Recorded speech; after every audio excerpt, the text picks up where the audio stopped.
eh, Assalamualaikum warahmatullahi wabarakatuh. Kami dari kelompok e-bisnis ingin mempresentasikan transformasi sampah organik menjadi pakan berkualitas. Berikut tim kami, ada M. Ari Maulana, kemudian ada Supriyadi, saya sendiri, selanjutnya ada Andrian Dwi Nursifa, dan ada Abdul Rafiq. Oke. Di sini tahap pertama itu kami akan menjelaskan beberapa slide. Di sini tuh ada terdapat pendahuluan, ringkasan bisnis, masalah yang dihadapi, analis ukuran pasar, lalu ada juga problem solution fit, bisnis model canvas, kemudian ada MVP dan eksperimen selection, ada urgensi juga, kemudian ada exit strategi dan latar belakang tim. Oke, di sini ringkasan bisnis yang dari tahap transformasi sampah organik menjadi pakan berkualitas itu latar belakangnya itu pertumbuhan jumlah penduduk dan peningkatan konsumsi di Indonesia itu menyebabkan peningkatan volume sampah, terutama dalam sampah organik. Indonesia menghasilkan lebih dari 64 juta ton sampah setiap tahunnya. Jadi di mana sekitar ada 60% itu adalah sampah organik. Nah, sampah organik ini yang tidak diolah itu dengan baik menyebabkan masalah lingkungan kayak pencemaran air, tanah, dan emisi gas rumah kaca.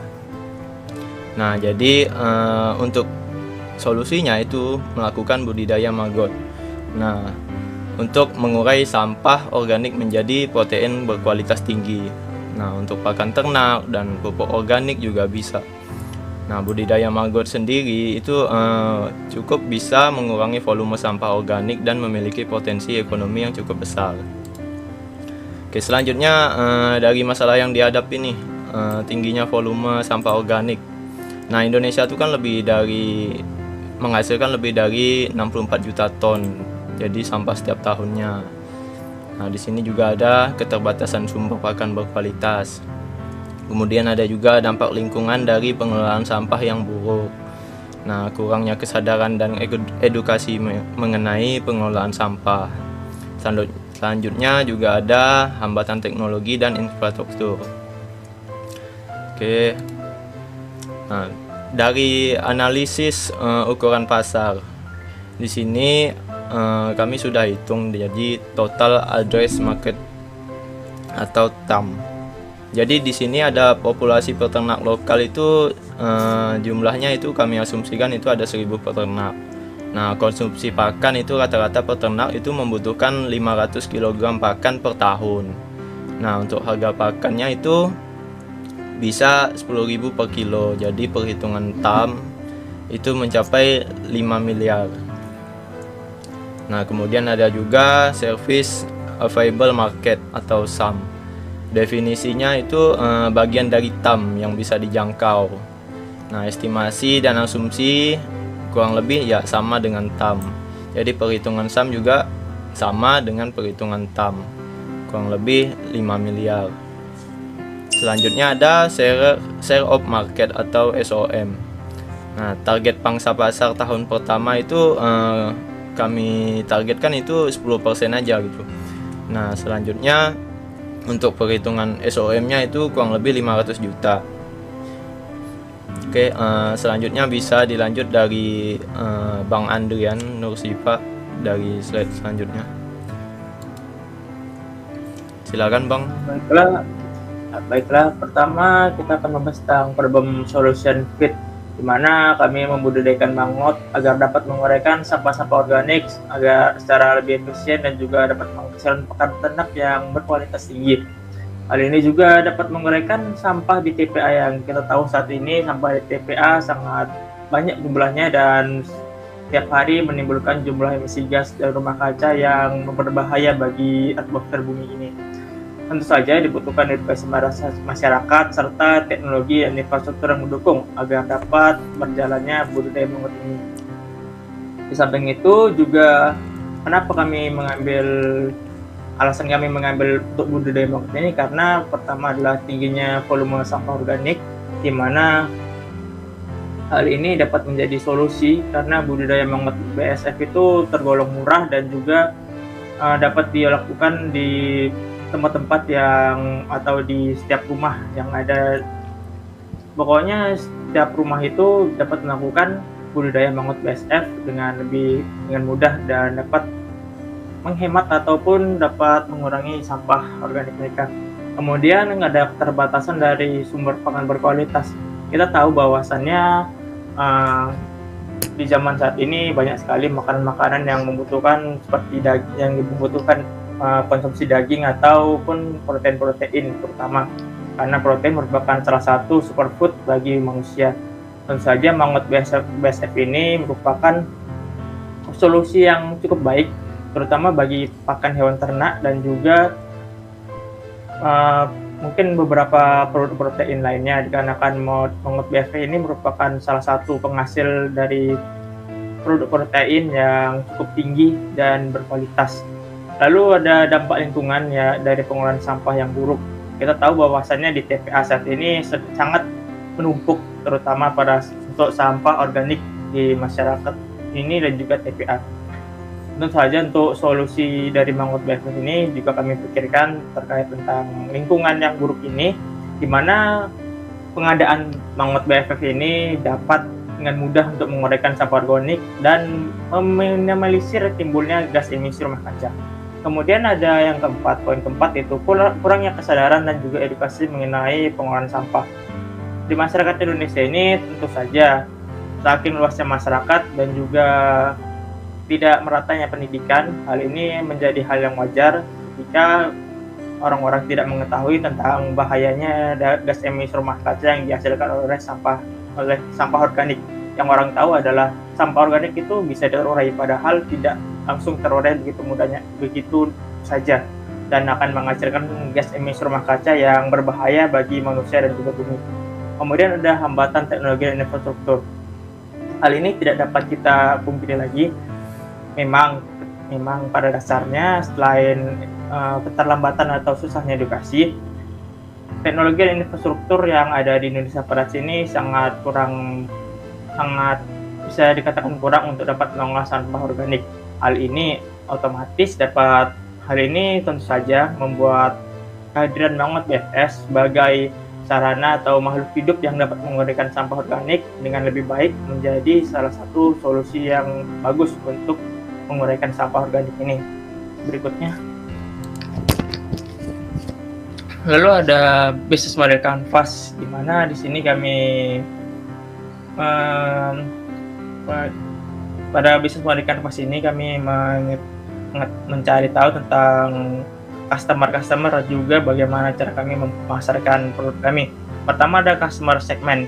Customer segment ini kami mengambil atau menitik beratkan kepada para peternak, unggas dan juga ikan serta petani yang ada di daerah-daerah tempat kami memasarkannya. Hal ini karena kan hasil dari mangut BSF itu sendiri dapat menghasilkan pakan ternak yang mengandung protein yang tinggi, dan juga residu yang dihasilkan oleh mangut BSF ini juga dapat menyuburkan tanah. Lalu ada value proposition, yaitu mengurangi sampah organik dan juga dapat menyediakan makanan yang berkualitas bagi hewan ternak. Seperti yang saya katakan sebelumnya, bahwasannya value proposition ini merupakan penitikan berat kami terhadap bagaimana kami memasarkan produk mangut BSF dan juga bagaimana cara kami menyebarkan mangut BSF ini. Dikarenakan kita mengetahui bahwasannya banyak sekali sampah organik dan mangut ini merupakan salah satu kunci yang sangat bagus dan hemat biaya serta dapat mudah untuk dibudidayakan. Lalu ada channel penjualan langsung melalui distribusi toko ke toko pertanian serta peternakan yang tentu saja bekerja sama, dan kami juga ingin menargetkan kepada pangsa-pangsa pemerintahan atau pangsa-pangsa peternakan besar lainnya, dan kami akan mencoba perlahan untuk memasuki e-commerce untuk dapat menyebarkan lebih luas produk kami. Lalu ada revenue streams, yaitu penjualan pakan ternak berbasis mangut dan juga pupuk organik yang yaitu merupakan produk utama kami yang kami jual kepada masyarakat di sekitar. Berikutnya, Lalu masih di dalam bisnis model kanvas. Lalu di sini ada key resource, di mana fasilitas budaya Mangot, tenaga kerja terlatih, dan juga distribusi kemitraan modal. Hal ini dapat mendukung bagaimana cara kami dapat mengolah Mangot dengan melakukan edukasi yang mendasar kepada para karyawan kami. Lalu kemudian ada key partnership, mana pemerintah daerah dan juga peternak petani serta pemasok teknologi Institut Pertanian.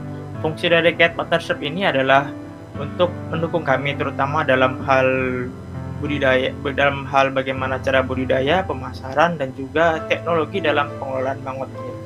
Lalu ada customer relationship, yaitu penyuluhan dan juga pelatihan layanan pelanggan. Hal ini kenapa kami melatih pelanggan? Di sini kami bukan melatih pegawai kami, tapi melatih pelanggan. Kenapa kami melatih pelanggan? Alasannya agar pelanggan juga dapat mencoba untuk merasakan sendiri manfaat dari budidaya mangot ini dengan mengkomposkan sampah organik mereka agar tidak menimbulkan bau yang cukup menyengat ataupun gas-gas lainnya. Lalu ada cost struktur, di mana ini kami mempertimbangkan biaya awal dan juga teknologi serta bagaimana cara kami mempromosikannya. Lalu ada key activity, yaitu kunci dari aktivitas kami itu adalah pengumpulan sampah-sampah organik. Lalu kami akan melakukan budidaya mangot untuk melakukan produksi dari pakan ternak dan juga melakukan produksi dari pupuk pertanian yang berasal dari residu mangot tersebut. Terima kasih. Selanjutnya bisa dilanjut dari Bang Ari Maulana di penjelasan minimum viable product. Silakan Bang Ari.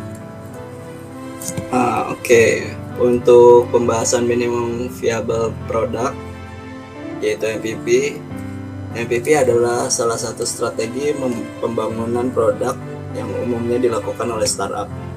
Nah, untuk MVP kita kali ini, diantaranya yang pertama ada identifikasi fitur utama, kemudian ada proses pengembangan MVP, kemudian ada validasi MVP. Untuk identifikasinya sendiri,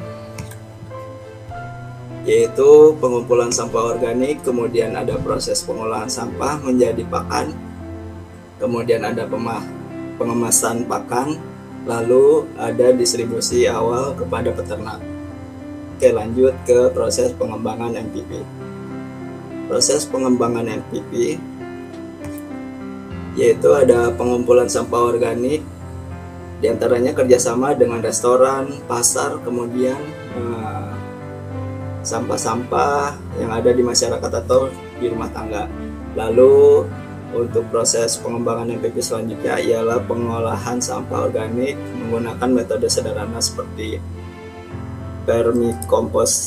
composting atau fermentasi. Kemudian ada pengemasan pakan menggunakan kemasan sederhana yang menjaga kualitas pakan. Lalu yang terakhir ada distribusi awal, yaitu mulai dengan area lokal atau komunitas peternak di sekitar lokasi pengolahan. Lanjut ke MVP yang terakhir. Nah, di sini ada validasi MVP. Kita menguji coba produk untuk mendistribusikan pakan ke sejumlah peternak untuk uji coba. Lalu untuk selanjutnya penyesuaian berdasarkan umpan balik atau feedback, yaitu melakukan penyesuaian pada proses pengolahan dan formula pakan berdasarkan umpan balik. Oke, nextnya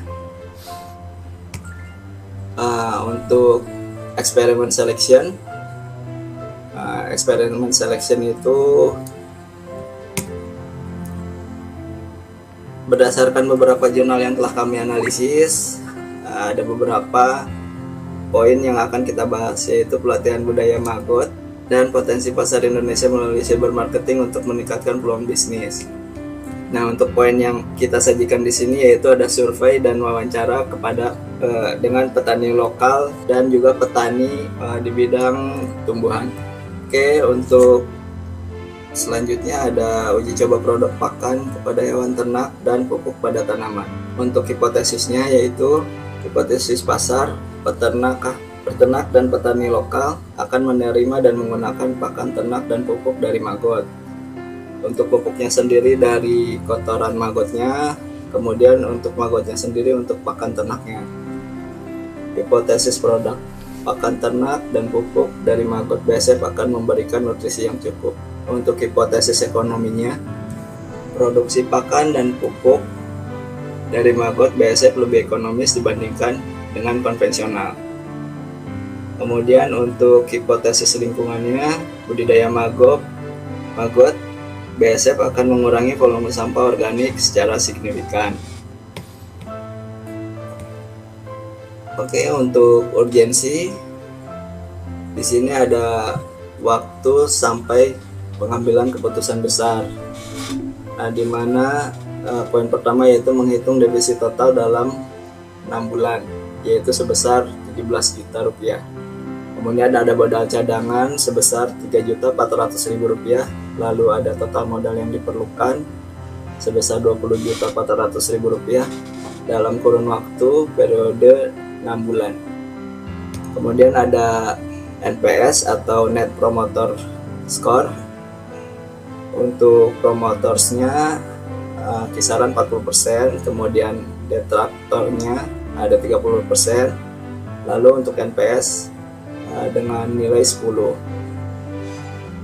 Oke, untuk selanjutnya yaitu ada retention rate dan churn rate. Nah, untuk retention rate-nya itu ada di angka 87,5%. Kemudian untuk churn rate-nya ada 12,5%. Lalu ada customer lifetime value atau CLV. Nah, untuk CLV-nya sendiri di sini dengan angka 4.200.000 rupiah. Nah, untuk grow rate sendiri berkisar di angka 25%. Oke, sekian dari Bang Ali. Selanjutnya bisa dilanjut ke Bang Abdul Rafiq untuk pembacaan eksperimen sekuensnya. Oke, terima kasih. Silakan Bang Abdul Rafiq. Oke, selanjutnya kita membahas daripada eksperimen sequence. Daripada bisnis yang sudah kita kembangkan, di sini kita lanjut ada pengujian keinginan atau desirability testing. Di sini ada pengujian keinginan, dampaknya apa sih yang kita pengen tahu. Di sini ada survei dan wawancara peternak dan produsen pertanian. Untuk apa? Untuk mengembangkan daripada budidaya maggot itu sendiri. Kemudian lanjut ke kelompok fokus nih, untuk umpan balik tentang nilai produk kita, apakah bisa berkembang atau nanti bisa diterima dengan masyarakat luas khususnya. Kemudian kita lanjut kepada pengujian kelayakan atau feasibility testing. Di sini kita masuk kepada produksi pilot untuk menguji kelayakan teknis. Bagaimana teknis ini bisa berlanjut kepada dampak masyarakat yang luas, kemudian ke dampak penjualannya, kemudian nanti kita analisa biaya, produksi, dan distribusi sampai kepada customer yang ingin melanjutkan visi daripada budidaya maggot. Kemudian daripada pengujian viabilitas ini atau viability testing, kita dapat mengembangkan produk minimum viable atau MPV dan didistribusikan kepada pengadopsi awal. Kemudian kita lanjut kepada kumpulan umpan, balik dan pelacakan penjualan, sampai mana target penjualan kita, sampai berkembangnya masyarakat atau nanti skala nasional atau internasional yang nanti kita akan cakup pada penjualan. Berevaluasi berlanjutnya keuangan bisnis, apakah bisnis kita dapat berkembang nanti untuk skala nasional pun sampai internasional. Oke, next. Nah, di sini ada exit strategi kita yang sudah kita tuangkan. Yang pertama adalah target pasar lokal saat ini, fokus pada pasar lokal saat ini yang utama. Karena pasar lokal untuk UMKM khususnya pada budidaya maggot ini, kemungkinan kita lihat bisa berkembang. Kemudian nanti kita bisa pasarkan ke skala nasional. Kemudian lanjut ada biaya operasional rendah yang mungkin kita bisa tekan daripada budidaya maggot ini. Daripada minimalisir biaya operasional sebisa mungkin agar mendapatkan break-even point yang kita mungkin anggap itu keuntungan yang layak nanti sampai di titik break-even point kita yang lanjut. Kemudian di sini ada rencana ekspansi. Nah, di sini ada rencana ekspansi, biasalah bisnis kita ingin berkembang, bertahap, maju, lebih unggul. Apa sih rencana ekspansi ke pasar lokal atau nanti skala nasional atau internasional yang akan diterima masyarakat? caranya gimana kita agar ekspansi budidaya maggot ini menjadi kemasan yang diterima masyarakat dengan unggul, dengan produk kita yang baik khususnya di Indonesia dan di internasional mancanegara. Kemudian berusaha untuk mengadopsi pemasaran baik lokal maupun nasional. Nah, wilayah lokal ini mungkin masih bisa kita berdayakan masyarakat sekitar. Kemudian nanti berkembang kepada skala nasional, akan diterima oleh UMKM, kemudian perusahaan, kemudian kita kembangkan pada pasar internasional. Yakinlah kita dapat mengakomodasi pasar lokal maupun nasional nantinya. Kemudian next. Nah, latar belakang daripada bisnis kita ini adalah meningkatnya masalah sampah organik yang sudah kita ketahui di Indonesia. Memang sampah organik ini sangat merugikan masyarakat, khususnya wilayah-wilayah yang berdampak pada sampahnya menumpuk, khususnya wilayah daerah-daerah yang masih kumuh.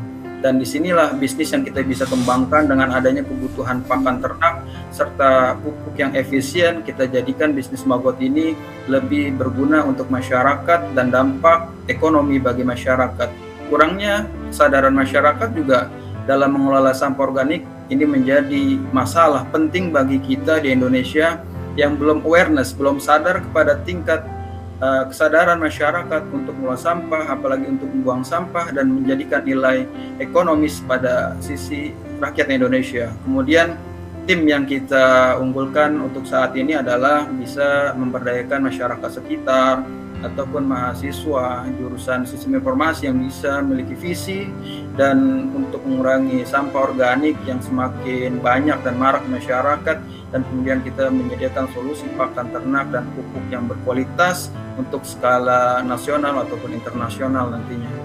Oke, terima kasih dari Bang Abdul Rafiq, Bang Ali Maulana, dan Bang Andrian. Kami akhiri presentasi kali ini. Atas perhatiannya kami ucapkan terima kasih. Ya, terima kasih. Berarti Terima kasih.